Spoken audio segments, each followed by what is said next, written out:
साथियों, शिक्षा विभाग में अभी सहायक अध्यापकों के आकलन का फॉर्म फिलअप करने के लिए प्रमाण पत्रों के सत्यापन की प्रक्रिया जारी है। ऐसे में तमाम सहायक अध्यापकों के मन में कई प्रकार के सवाल आ रहे हैं। कुछ सहायक अध्यापकों के आकलन का फॉर्म भरा चुका है और कुछ का नहीं भराया है। ऐसी स्थिति में आपके मन में एक विचार अवश्य आ रहा होगा कि क्या आपके सर्टिफिकेट वेरीफाई हुआ है कि नहीं। तो आप अपने मोबाइल में मात्र 2 मिनट में ही खुद से चेक कर सकते हैं कि आपका प्रमाण पत्र का सत्यापन हो चुका है या नहीं। एक छोटे से वीडियो में अभी आपको पूरी जानकारी देने का प्रयास करेंगे और बतलाने सिखाने का प्रयास करेंगे कि आपका प्रमाण पत्र का सत्यापन हो चुका है, वेरीफाई हुआ है या पेंडिंग है। आपका आकलन फॉर्म भरा चुका है या आप भरने वाले हैं। तो इस वीडियो को देखकर आपके मन में जो संशय है वो पूरी तरह से क्लियर हो जाएगी कि आपके सर्टिफिकेट का सत्यापन हुआ है या नहीं। तो इस प्रकार से झारखंड में प्रमाण पत्रों का सत्यापन की प्रक्रिया जारी है और सर्टिफिकेट जांच को लेकर के सभी के मन में ऐसा संशय की स्थिति है कि मैट्रिक का हुआ, इंटर का हुआ, ग्रेजुएशन का हुआ या फिर ट्रेनिंग का सर्टिफिकेट जांच हुआ है या नहीं। तो आप अपने मोबाइल में ही देखें कि आपका वेरीफाई हो चुका है या पेंडिंग है। प्रोसेस अभी हम आपको बतला देते हैं।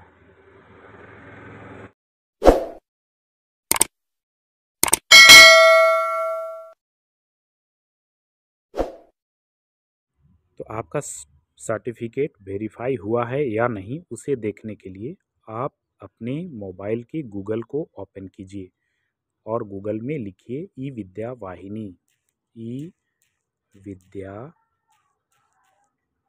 वाहिनी, ई विद्या वाहिनी और उसे सर्च कीजिए। सर्च करने के बाद आपके स्क्रीन पे सामने आएगा वेलकम टू ई विद्या वाहिनी। इसको टच करें। इसको टच करने के बाद आपके पास ये 3-4 ऑप्शन खुलेगा। एक एक करके इन सबको आपको फिल करना है। तो सबसे पहले फर्स्ट वाले ऑप्शन को देखते हैं। उसमें 3 ऑप्शन आता है, ऑफिस, स्कूल और टीचर।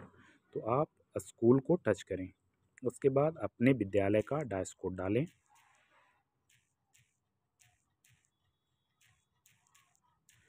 उसके बाद आपको स्कूल का पासवर्ड एंटर करना है। पासवर्ड डालने के बाद नीचे एक कैलकुलेशन रहता है, यहाँ पे देखेंगे, जिसे कैप्चा कहा जाता है। तो कभी ये जोड़ होता है, कभी घटाव होता है, कभी गुना रहता है। तो 9 जोड़ 4 बराबर 13, 9 4 13। तो यहाँ हम इसमें आपको फिल करना है। फिल करने के बाद ये साइन इन पे क्लिक करेंगे। जैसे ही साइन इन पे क्लिक करेंगे आपका विद्यालय का डैशबोर्ड खुल जाएगा। अब आप यहाँ देखेंगे ऊपर में बाएं साइड में 3 लाइन दिखेगा, उसको आपको टच करना है। इसको टच करने के बाद बहुत सारे ऑप्शन आते हैं, लेकिन आपको सिर्फ टीचर एक्टिविटी को क्लिक करना है। तो हम टीचर एक्टिविटी को क्लिक करते हैं। इसमें भी 3 ऑप्शन हैं, update service status, assistant teacher verification detail, teacher monthly attendance report. तो इसमें आपको दूसरे वाले जो कॉलम है, teacher assistant teacher verification detail, इसी को अब आपको क्लिक करना है। क्लिक करने के बाद आपका ये डैशबोर्ड ओपन हो जाता है। यहाँ आप देखेंगे कि 2 तरह के ऊपर में देखेंगे, view primary teacher, view upper primary teacher, अर्थात 2 कैटेगरी है, प्राइमरी और अपर प्राइमरी। तो अब आपकी बहाली किस कैटेगरी में हुई है? अगर प्राइमरी कैटेगरी में हुआ कक्षा 1 से 5 के लिए तो आप उसे क्लिक करेंगे।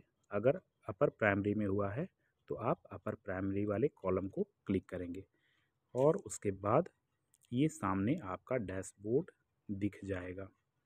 और अगर आपके सर्टिफिकेट के वेरिफिकेशन हो चुका है तो यहाँ वेरीफाइड दिखेगा, अन्यथा आपका पेंडिंग शो होगा। अभी आपको 1 मिनट वेट कीजिए। दूसरा अपर प्राइमरी को ओपन करके मैं दिखला देता हूँ। नेट थोड़ा स्लो चल रहा है। तो इसमें देखें, इसमें 2 शिक्षक हैं जिसमें एक का वेरीफाई है और दूसरे शिक्षक का पेंडिंग शो कर रहा है। तो इस प्रकार आप अपने सर्टिफिकेट के वेरिफिकेशन की स्थिति जान सकते हैं बहुत ही आसानी से अपने मोबाइल से। किसी से पूछने की आवश्यकता नहीं है और किसी दुकान में जाने की आवश्यकता नहीं है, आपका मोबाइल ही आपका काफ़ी है। तो चैनल में अगला इसी प्रकार का अपडेट पाने के लिए इसे सब्सक्राइब कर लें ताकि नया नया नोटिफिकेशन आप तक मिल सके। धन्यवाद।